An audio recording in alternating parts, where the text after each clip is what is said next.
안녕하십니까. 저는 이제 70 먹은 할머니입니다.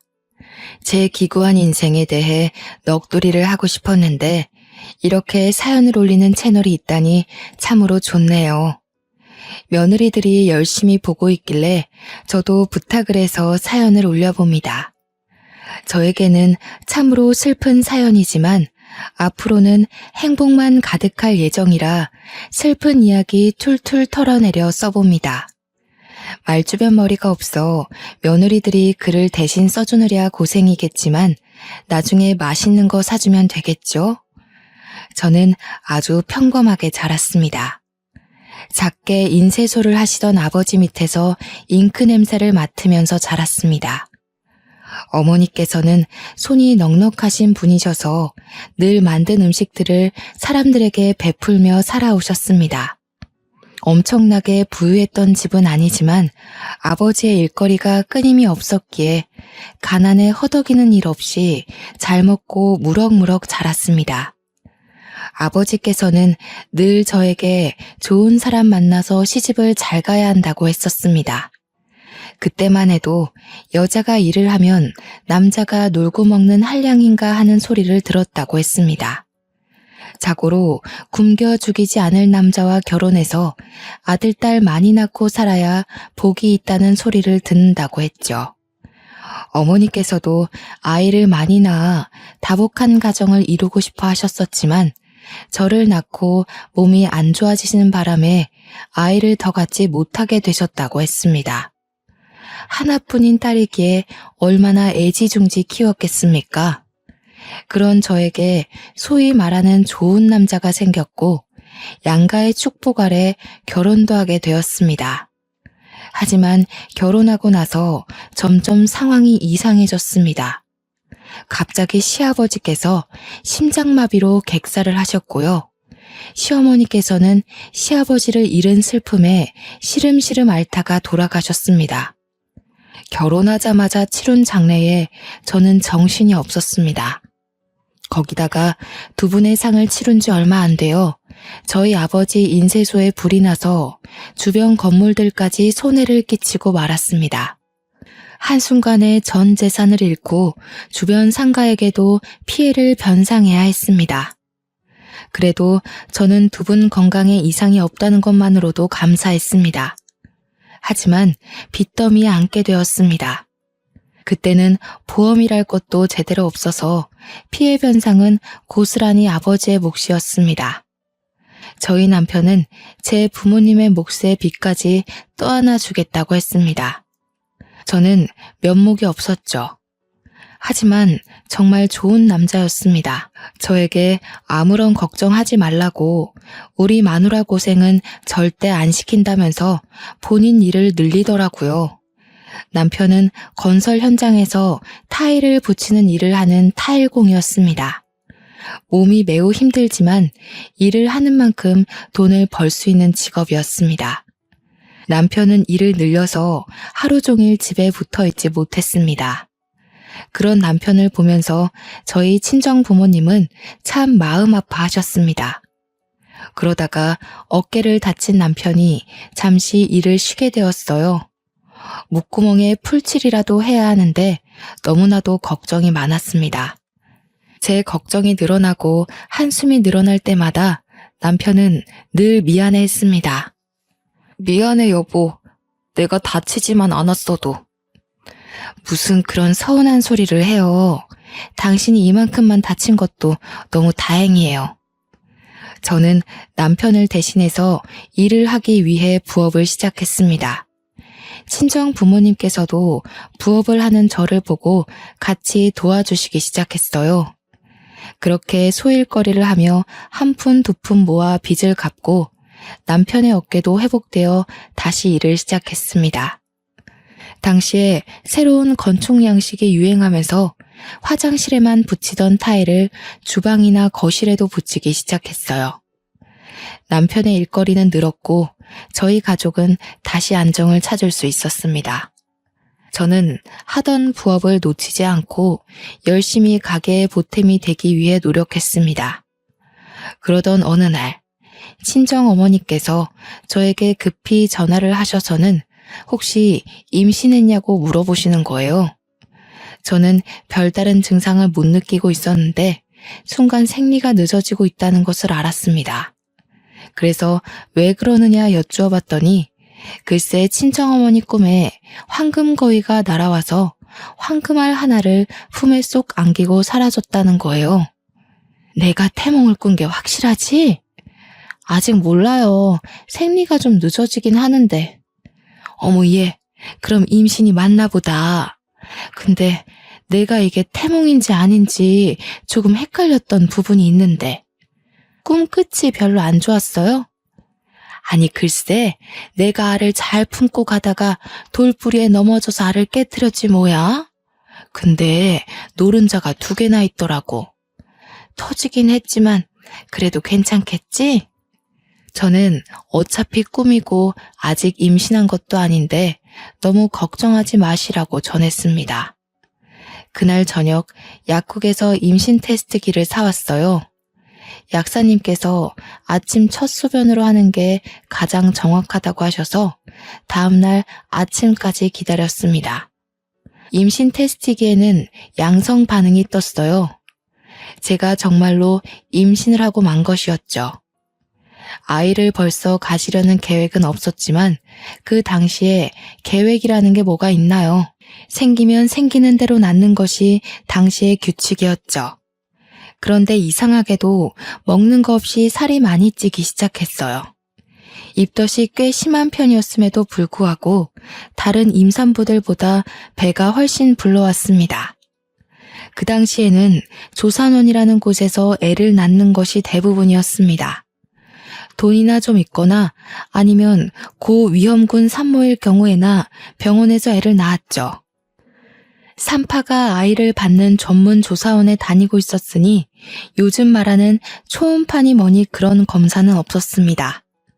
남편은 그냥 남들보다 아이가 큰가 보다 했지만 저는 뭔가 불안했어요. 고작 임신 4개월일 뿐인데 다른 임산부들 7개월쯤 되는 배를 가지고 있었거든요. 저는 남편이 일이 바빠 혼자 병원으로 향하고 있었습니다. 평소와 다를 거 없이 버스 정류장에서 버스가 언제 오나 목 빠지게 기다리고 있는데 뒤에서 누군가가 저를 불렀습니다. 뒤를 돌아봤는데 아무도 없었어요. 영 꺼림칙해서 앞을 보려는데 다시금 소리가 들려왔습니다. 저 멀리서 웬 할머니 한 분이 색동 저고리를 입고 저에게 손짓을 하고 있었어요. 저는 덜컥 겁이 났습니다. 너무나도 선명하게 보이는 색동 저고리에 제가 귀신을 보고 있나 싶었거든요. 제가 쭈뼛쭈뼛 하면서 무시하려고 하자 할머니는 제게 큰 소리를 내면서 말했습니다. 당장 이리 오래도. 저는 제 귀를 쩌렁쩌렁하게 울리는 호통에 놀라서 뭔가를 홀린 듯 할머니 앞으로 다가갔어요. 할머니는 길에서 돗자리를 펴놓고 사주 같은 걸 봐주시는지 작은 나무상에 한자로 된 책을 3권 정도 올려두셨더라고요. 저는 임신한 몸이라 솔직히 뭔가 내키지 않았습니다. 호자, 이름이 뭐고? 제 이름이 왜요? 우리 할망은 그렇게 말대꾸하는 거 안 좋아한다. 이름이 뭐고? 윤순애입니다. 아이고, 이름 획수가 잘못된 게 틀림없네. 진실한 순자 쓰나. 제 이름은 참으로 진실로 할 때 순자를 쓰고 있었습니다. 한자를 말하지도 않았는데 덜컥 맞추는 할머니에 소스라치게 놀랐습니다. 우리 할망이 그러는데 이름에 삼수변 삼액자가 붙어야 하는데 기구한 운명의 획이 하나 추가되어 죽을 사가 붙었다고 하시는구만. 진실로 순자가 아니라 따라 죽을 순이 붙었어. 저는 너무나도 기분이 나빴습니다. 제 아이가 뱃속에 떡하니 자리를 잡고 있는데 그런 불길한 소리를 하니 얼마나 불안하고 불쾌했겠습니까? 자리를 박차고 일어나려고 하는데 할머니께서 제 손을 꽉 붙들어 매셨어요. 그 힘이 얼마나 강하던지 제가 감히 이길 수 없는 정도였습니다. 갑자기 눈알을 확 뒤집었다가 푸시더니 제 눈을 똑바로 쳐다보고 제 배를 뚫어져라 보셨습니다. 그러더니 쌀알을 몇 개 휙 던지시고는 중얼중얼 하시는 겁니다. 저는 너무 소름 끼치고 무서워서 도망가고 싶었는데 두 다리가 묶인 것 마냥 그 자리에서 일어날 수가 없었습니다. 너무 끈끈하게 묶여 있어서 내가 그 끈을 함부로 풀어낼 수가 없네. 자네 아이 둘 다 살리고 싶으면 한 아이를 포기해야 해. 아이 둘 다 살리고 싶으면? 그게 무슨 소리래요? 뱃속의 아이 말이야. 쌍둥이를 가졌잖아. 저는 그제서야 제 배가 왜 남들보다 큰지 이해가 갔습니다. 병원에 가서 정확하게 검사한 것은 아니지만 어머니의 태몽에서 쌍란이 나온 것도 그렇고 지금 할머니께서 쌍둥이라고 하는 것도 그렇고 말이죠. 저는 뭔가 깨달음을 얻은 듯한 얼굴을 했지만 그럼에도 불구하고 의문이 남았습니다. 제가 쌍둥이를 가졌을 수도 있지만 둘 다 살리고 싶으면 한 아이를 포기하라는 게 무슨 소리세요? 우리 할망이 자세하게 말해주면 운명이 바뀐다고 했는데 자네 인생이 기구해서 내가 조금 더 풀어주지. 뱃속의 쌍둥이 명이 짧아 따라 죽을 운명이란 말이다 이거야. 저는 점점 듣는 게 거북해졌습니다. 아직 태어나지도 않은 아이들에게 저주를 퍼부어도 너무 심하게 붙는 것 같았습니다. 할망인지 뭔지가 귀신인지 신인지 모르겠지만 우리 아이에게 저주를 붓는 것만 같았어요. 애 둘 다 낳을 생각 말고 하나만 낳아. 하나를 일찌감치 지우면 그 수명이 다른 쌍둥이에게 붙어서 오래오래 살 거요. 아니, 무슨 그런 저주를 퍼부으세요? 저주라니. 내 말을 들어야 다들 오래 살 수 있어. 그 아들이 따라 죽을 업보를 타고 태어나는 거니까. 내 말 들어. 할머니 너무해요. 태어나지도 않은 아이들한테. 내가 뭘 했어. 저 업보를 타고난 인간들은 내 말을 듣지 않는데도. 갑자기 목소리가 바뀐 할머니는 저를 확 째려보셨습니다. 이전까지는 호통은 치셔도 눈빛은 안타까워하는 눈빛이셨는데 지금은 눈빛에 도끼가 가득했어요. 자식은 물론이고 다른 사람도 살고 싶으면 애 하나를 버려. 그러면 그 수명 골고루 나눠 먹을 테니.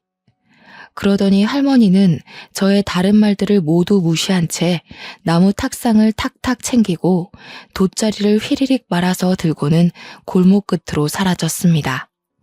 저는 멍하니 사라지는 할머니의 뒷모습을 바라보았어요. 그러다가 정신을 차리니 제가 뭘 하고 있었는지를 모르겠더라고요. 홀렸다는 말의 뜻을 정확하게 알 수 있는 순간이었습니다. 저는 원래의 목적대로 산부인과에 가기 위해서 버스에 올라탔습니다. 버스를 타고 병원으로 가는 내내 속이 울렁울렁 거리더라고요. 가까스로 정신을 부여잡고 병원에 도착해서 검사를 마치니 정말로 쌍둥이가 뱃속에 있다지 뭐예요. 참말로 신기한 경험이 아닐 수 없습니다. 친정엄마가 꾸신 꿈도 그렇고 점쟁이로 보여지는 할머니도 그렇고 모두들 저에게 쌍둥이에 관련된 이야기를 해주셨으니까요. 그런데 쌍둥이인 걸 알자마자 제 마음속에 불안의 촛불이 탁 켜졌습니다. 쌍둥이 명이 짧아 따라 죽을 운명이란 말이다.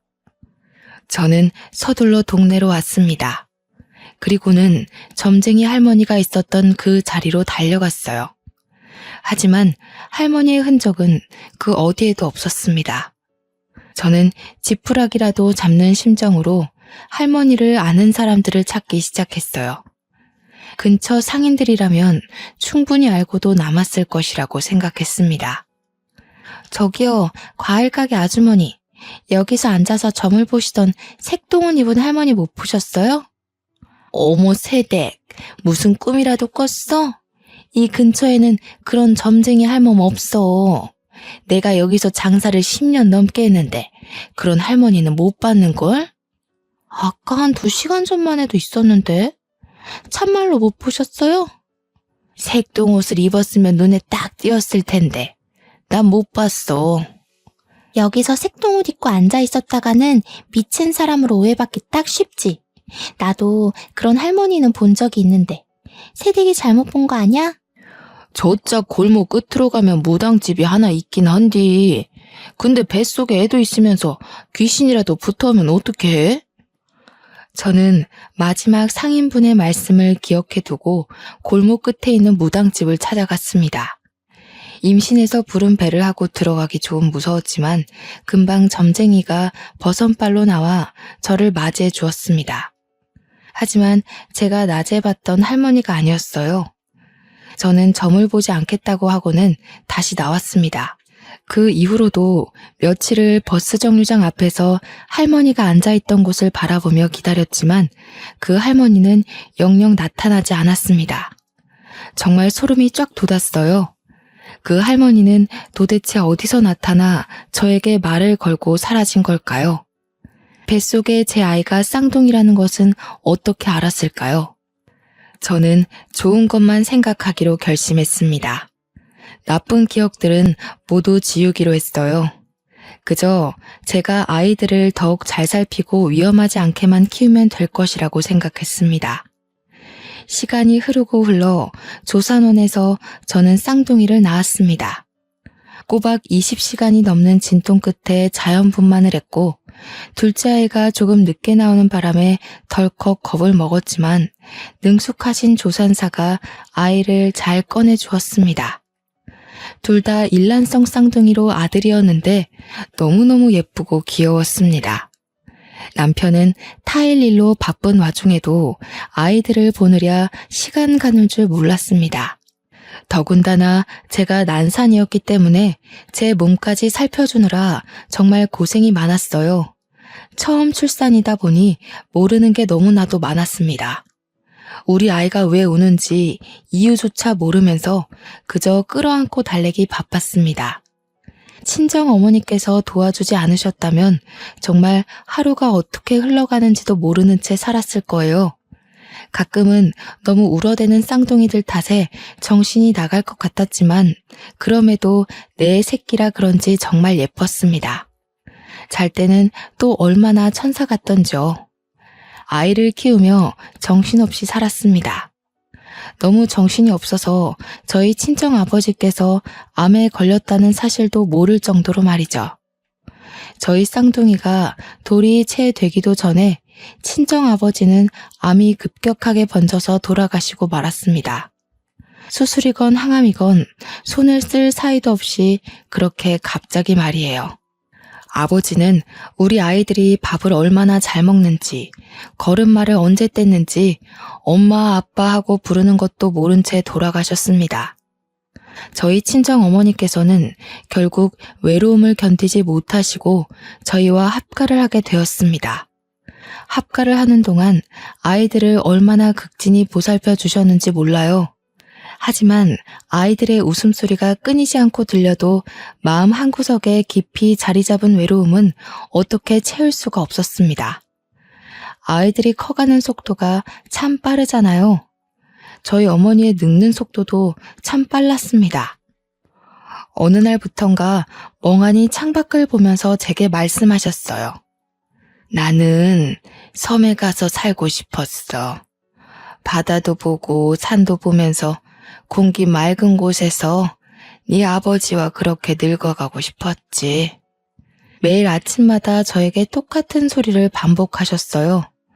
저는 그것이 아버지를 그리워하는 마음인 줄 알았는데 아니었습니다. 가끔은 요리를 하시다가 냄비를 태워 먹기도 하고 어느 날은 집이 몇 호였는지를 헤매기도 하셨지만 저는 별 대수롭지 않게 생각했습니다. 그러다가 아이들이 어린이집에 갈 나이가 되었고 남편은 타일 시공을 직접 하지는 않지만 현장에 계속 나가 있느라 바쁜 와중이었죠. 저는 친구들과 약속이 있어 어머니께 아이들을 하원시켜달라 말씀을 드렸습니다. 어머니는 4시까지 꼭 데리러 가겠다고 하셨지만 저는 친구들을 만나다가 어린이집에서 전화가 걸려와 황급히 집으로 가야 했어요. 어머니, 쌍둥이들 하원 시간이 넘었는데도 안 오셔서요. 그때는 이미 저녁 6시를 넘긴 시간이었습니다. 저는 놀래서 어린이집으로 달려갔고 아이들을 하원시켰습니다. 어머니께 무슨 일이 일어난 건가 싶어서 전화를 걸어보았지만 받지 않으셨어요. 놀란 마음을 부여잡고 집으로 가니 어머니께서 또 멍하니 창밖을 바라보고 계셨습니다. 엄마, 왔니? 그 아이들은 누구니? 저는 소스라치게 놀랐습니다. 어머니는 치매가 오신 거였어요. 그동안 수많은 증상이 있었음에도 불구하고 저는 제가 사는 게 바빠서 그걸 알아차리지 못한 것이었어요. 부랴부랴 어머니를 모시고 병원에 갔더니 이미 치매 증상이 꽤 오랜 시간 있었으며 진행이 된 터라 약으로 조절하기 힘들다고 했습니다. 저는 한동안 눈물로 밤을 지새워야 했습니다. 결국 어머니는 중증 치매 환자라는 검사 결과를 받게 되었고 아이들과 함께 살면서 위험한 일이 반복되어 결국 요양원으로 모시게 되었습니다. 어린이가 되어버린 어머니께서는 요양원에 들어가지 않겠다고 난리를 치셨지만 어쩔 수 없었습니다. 그런데 요양원에 들어가 외로움에 시름시름 앓던 어머니께서는 6개월 만에 자다가 돌아가셨습니다. 저는 너무 놀라서 요양원에 찾아가 혹시 제대로 잘 보살피지 않은 건 아닌지 확인해 보았지만 병원에서도 자연사로 결론 짓더라고요.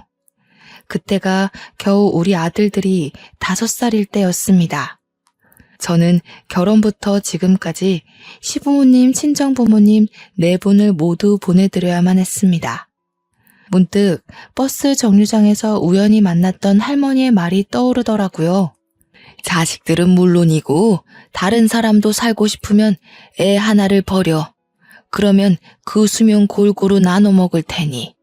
소름이 끼쳤습니다. 정말 제 이름의 획순 하나로 이런 일이 벌어진 건가 싶었고요. 우리 아들들이 무탈하게 살 수 있는 방법이 무엇이 있을까 고민하게 되었습니다. 하지만 별다른 수가 없었죠. 병이 있는 것도 아니고 누군가가 우리 아이들을 위협하는 것도 아니었습니다. 남편은 매일같이 고민하는 저의 손을 꼭 잡아주며 말했습니다. 당신이 그 할머니에게 무슨 말을 들었던 너무 걱정하지 마.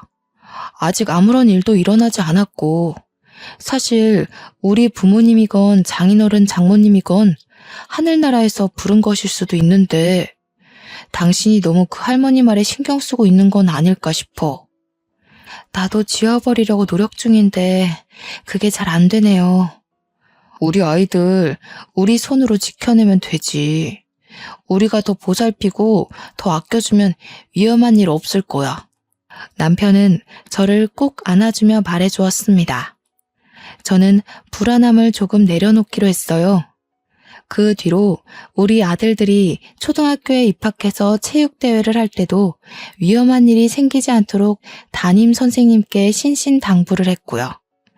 학교에서 친구들과 싸움이 나면 불이 나게 달려갔습니다. 그때 당시만 해도 학교에서 체벌이 공공연하게 이루어졌던 시기라 매 학년마다 담임 선생님을 찾아가 체벌은 절대 안 된다고 말씀을 드렸고요. 시장을 다닐 때에도 제가 매일같이 데려갔고 또 데리고 오면서 위험한 상황 자체를 만들지 않으려고 했습니다. 물론 주위에서는 너무나도 극성이라고 손가락질을 하기도 했죠. 하지만 자식 목숨이 달린 일인데 어느 부모가 가만히 있을 수 있겠습니까? 우리 아이들은 무럭무럭 자랐습니다. 울음만 커져도 제가 소스라치게 놀랐기 때문에 정말 남자 아이들로서는 별로 상상할 수 없을 정도로 흉터 하나 없이 잘 컸습니다. 예방접종을 할 때에도 일일이 알레르기 검사를 하고 안전성을 수십 번 물어보고 맞췄으니까요. 아이들이 고등학생이 된 이후부터는 마음이 한결 편하더라고요. 성인과 별 다를 것 없는 몸을 하고 있었으니까요. 우리 아들들이 키도 꽤 컸고 몸도 다부졌거든요. 무엇보다 예의도 바르고 제 말을 잘 들어주는 자상한 아들들이었습니다. 정말 아픈데 하나 없이 다치는데 하나 없이 잘 자라주었습니다. 저는 평온한 일상이 반복되자 점쟁이 할머니의 말을 완전히 까먹어버렸습니다. 그도 그럴 게 수능도 잘 치렀고 대학도 둘 다 원하던 학과에 붙었거든요. 대학생이 되어 초반에 놀러 다니느랴 집에 잘 안 들어왔을 때는 조금 걱정이 되었지만 아들들은 걱정 말라고 했습니다. 그렇게 제일 걱정이던 군대도 잘 다녀오고 대학도 졸업하고 둘 다 취직이 되었을 땐 저와 남편 모두 안심했습니다. 남편은 저에게 웃으며 놀리기까지 했죠. 어릴 때는 어디 다쳐서 피라도 나면 기절할 것처럼 굴었던 사람이 그봐, 마음을 달리 먹으니까 우리 아들들도 잘 자라서 이렇게 어엿한 성인이 됐잖아. 저는 남편을 보며 활짝 웃었습니다. 사람은 역시 마음먹기에 달린 거라 생각했죠. 그러던 도중 첫째 아들이 여자친구를 소개시켜주겠다고 했습니다. 아들들 모두 34살이니 결혼 정년기라고 생각은 했지만 저렇게 이야기를 하니 속이 시끌시끌한 건 어쩔 수 없더군요. 첫째가 피아노를 전공했다던 여자를 데리고 왔고 늘씬늘씬하고 예쁜 것이 한눈에 마음에 들었습니다. 인사를 나누는 자리에서 처음에 저를 어색해했지만 제가 마음을 열고 다가가니 사르르 녹는 애교를 장착하고 저를 대하더군요. 이래서 우리 아들이 푹 빠진 건가 보다 싶었습니다. 양가가 인사를 드릴 때도 참 화기애애했습니다. 결혼식 분위기도 참 좋았고 결혼하고 나서는 더욱 좋았습니다. 우리 아들이 살가운 성격은 아니었는데 며느리가 오고 나서부터 참 저를 이모저모 많이 챙기더군요. 며느리가 시켜서 하는 일이라도 참 고마웠습니다. 첫째 며느리가 결혼 4개월 만에 임신했다고 했을 때 저와 남편은 초음파 사진을 들고 눈물을 흘리기도 했으니까요. 첫째 며느리의 임신 경사와 더불어 둘째 아들도 결혼하겠다고 했습니다. 미술 선생님으로 재직 중인 여자라고 했습니다. 둘째 며느리는 참 조용조용하면서도 진득하니부터 일을 할 줄 아는 아이였습니다. 큰 며느리처럼 살갑게 붙어서 이런저런 이야기를 나누거나 하진 않았지만 늘 제 옆에서 조용히 제가 하는 일을 거들었죠. 그 야무진 손이 얼마나 예뻐 보였는지 모릅니다. 첫째 며느리는 출산 후에도 피아노를 계속했고 연주회에 우리 가족 모두를 초대하기도 했습니다. 강렬한 드레스를 입고 피아노를 연주하는 큰 며느리는 참 다른 사람 같아 보였습니다. 정말 멋있고 대단하더라고요. 그 이후에도 제가 연주회 가는 것을 좋아하니 무슨 일이 있으면 연주회 티켓을 주었습니다. 며느리 친구들의 공연을 같이 보러 가기도 했고요. 둘째 며느리는 학교에서 미술 선생님으로 일을 하면서도 자기 전시회라는 것을 열더라고요. 미술이라는 걸 하나도 모르는 제가 봐도 그림이 너무 아름다웠습니다. 제가 멍하니 둘째 며느리의 작품을 보고 있자 며느리가 저를 위해 그림을 그려주기도 했네요. 그걸 보고 첫째 며느리도 둘째 며느리에게 작품을 사기도 했고요. 둘째 며느리는 돈 받고 팔 수 없다고 그냥 드리겠다고 둘이 티격태격하다가 정말 싸움이 나기도 했네요. 가운데서 중재하느라 제가 얼마나 진땀을 뺐는지 모릅니다. 첫째 며느리가 출산하고 얼마 지나지 않아 둘째 며느리도 임신을 했고 첫째 며느리가 둘째도 가졌다는 소식을 전해왔습니다. 한순간에 대가족이 되어버려 저와 남편은 정신이 없었죠. 첫째 며느리가 아이를 봐달라고 하면 한달음에 달려가 아이를 돌봐주기도 했고 제가 먼저 아이를 돌봐줄 테니 목욕탕이라도 가서 때라도 밀고 오라고 할 때도 있었습니다. 그럴 때마다 같이 못 가서 아쉽다는 며느리를 어찌 예뻐하지 않을 수가 있을까요? 정말 고부간의 갈등이라는 건 하나도 겪어본 적이 없습니다. 첫째네 손주 2명에 둘째네 손주 1, 이렇게 세 아이를 동시에 돌봐 집안이 난장판이 되어도 참 즐거웠습니다. 며느리들도 저를 얼마나 의지했는지 모릅니다. 그러던 도중 저에게 또 한 번 시련이 찾아왔습니다. 하나뿐인 제 남편이 세상을 떠나버린 것이었습니다. 사고였지만 제 마음은 받아들이기가 힘들더라고요. 아들과 며느리들 손주들까지 할 거 없이 장례식장을 지키고 사돈댁들도 전부 와서 저를 위로해 주었습니다. 첫째 며느리와 둘째 며느리 모두 남편의 몫까지 저를 챙기겠다고 진심의 눈물을 흘리며 약속했죠. 저는 너무나도 외롭고 쓸쓸했지만 매일같이 전화하고 자주 찾아오는 며느리들 덕에 그 슬픔도 훌훌 털어낼 수 있었습니다. 오죽하면 저에게 합가를 하자고 하는데 도무지 아들네 집에 얹혀 살 마음까진 들지 않더라고요.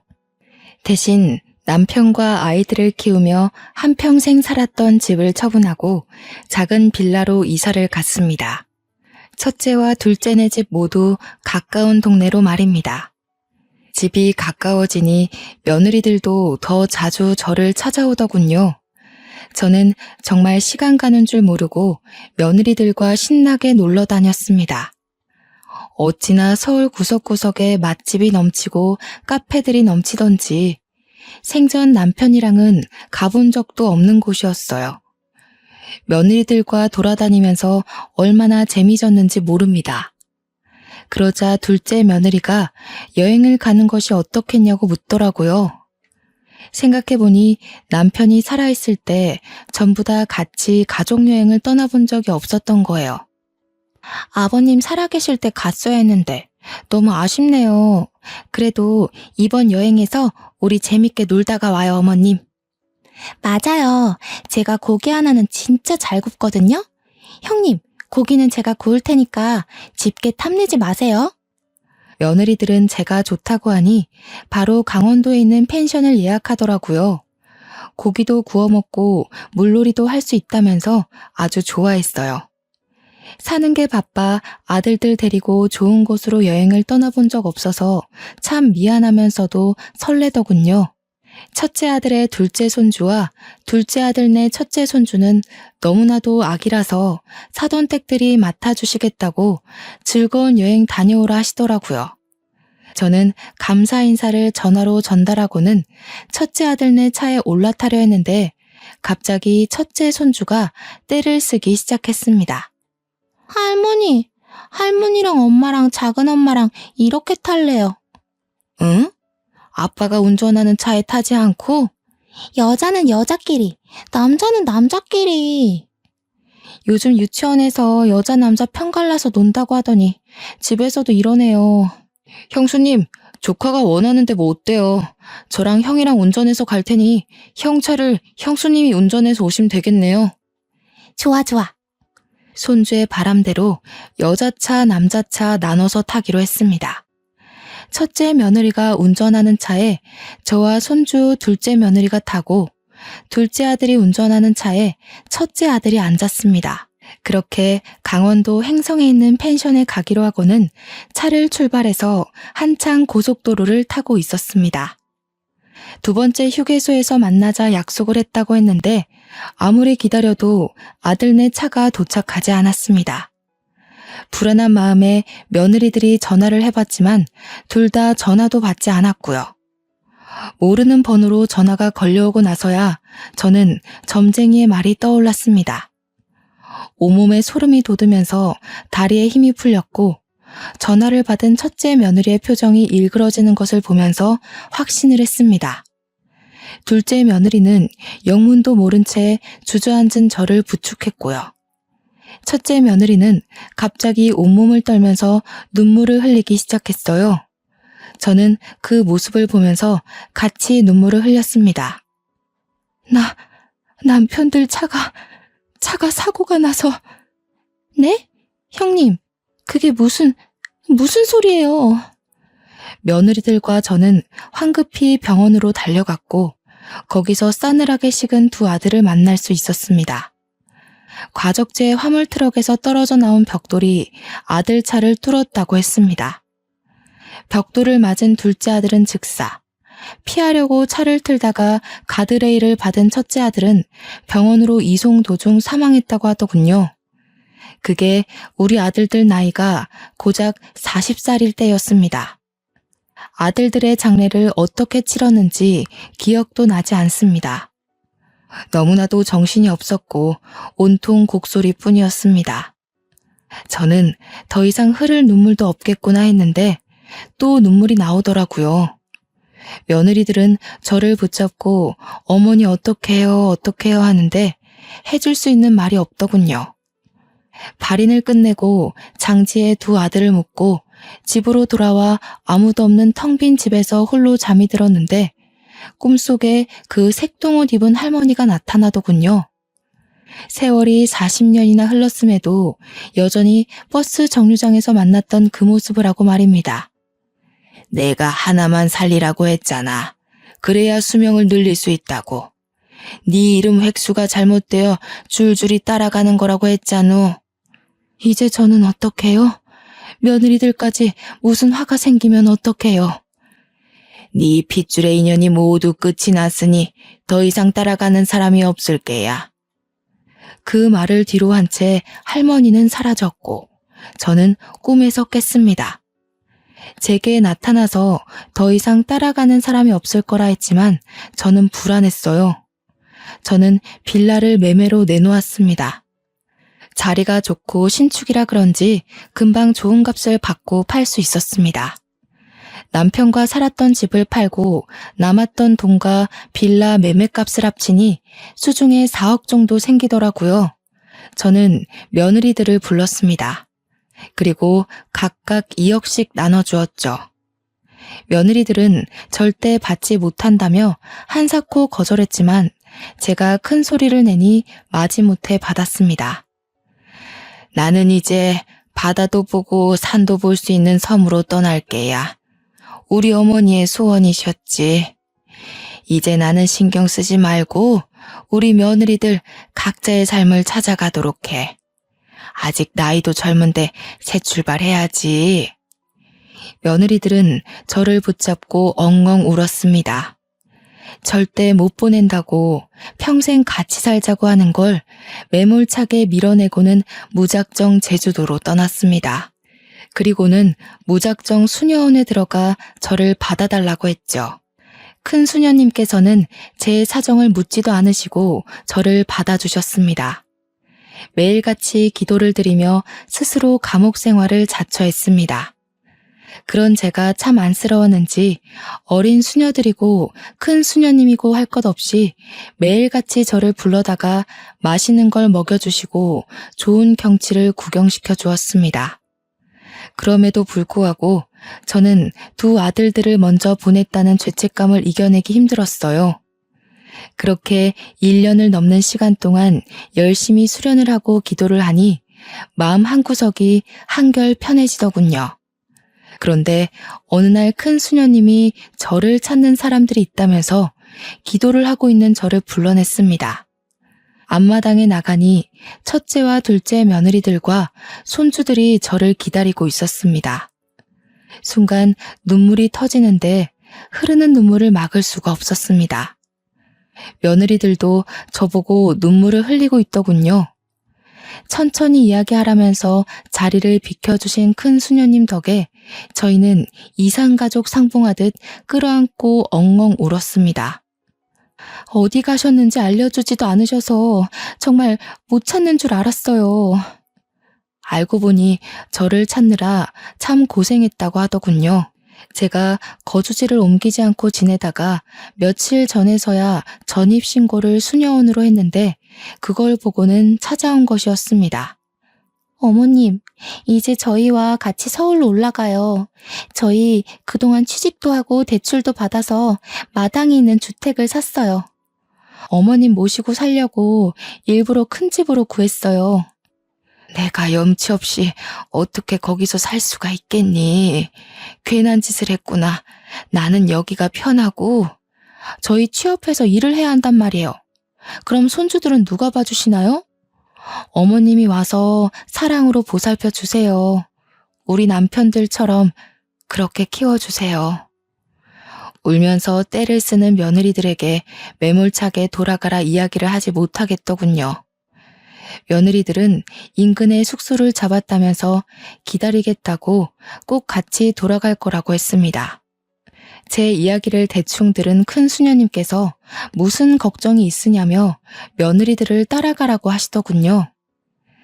우리 자매님께서 앞으로 얼마나 더 이 세상에 있다가 하나님의 부름을 받으실지 모르지 않습니까? 마지막은 가족들과 함께 오순도순 지내시면 얼마나 행복할까요? 저는 큰 수녀님의 말씀에 큰 결심을 하고 며느리들에게 연락을 했습니다. 내가 너희들에게 큰 짐이 될지는 모르지만 나 또한 내 가족과 함께 지내고 싶어 못 이기는 척 따라가마. 하지만 이거 하나만 약속해다오. 언제라도 좋은 사람이 나타나면 뒤도 돌아보지 않고 떠나는 게야. 어머님, 꼭 약속할게요. 하지만 어머님도 저희가 좋은 사람을 만날 때까지 절대로 만남을 강요하지 마셔요. 저희가 절대 죄책감이나 마음의 응어리 같은 게 남아서 이러는 거 아닌 거 아시죠? 정말 어머님과 함께 할 때 너무 행복했고 그 행복이 그리워서 모시고 살겠다고 결심한 거였어요. 나도 너희와 함께 할 때 참 행복했단다. 하지만 죽은 아들들 때문에 이러는 거면 내가 너무 부담스럽구나. 저희는 그저 어머님과 함께 하고 싶은 것뿐이에요. 말씀대로 약속 꼭 새겨 드릴게요. 며느리들은 걱정 말라고 약속을 꼭 하겠다고 했습니다. 저는 며느리들이 구해놨다는 서울에 마당이 딸린 주택으로 이사를 했고 지금은 손주들을 돌보면서 행복하게 지내고 있습니다. 우리 며느리들에게 좋은 사람을 언제든지 찾아가라 했지만 약속만 해놓고 지키지도 않네요. 벌써 같이 산 지 5년이라는 세월이 흘렀는데 손주들 쑥쑥 크는 맛에 참 재미지게 삽니다. 큰 며느리, 둘째 며느리, 손주 3명과 복작복작 사니 참 외로움을 느낄 시간도 없습니다. 사돈댁들도 여전히 저와 잘 지내고 있습니다. 저를 원망할 법도 한데 저를 참 많이 신경 써주십니다. 얼마 전 둘째 며느리네 바깥사돈이 돌아가시는 일이 있었습니다. 온 가족이 똘똘 뭉쳐 힘겹게 이겨내기로 약속했죠. 둘째 며느리네 안사돈도 우리들의 집으로 모시고 오기로 약속했습니다. 이렇게 온 가족이 하나 되어 살 수 있다니 얼마나 기쁜 일입니까? 앞으로도 영원히 우리 가족은 하나 되어 행복하게 살 겁니다. 나쁜 일은 다 잊어버리고 더 이상 보이지 않는 무언가에 휘둘리지 않으면서 말이죠. 저희 가족의 화창한 봄날을 모두 응원해 주세요. 감사합니다.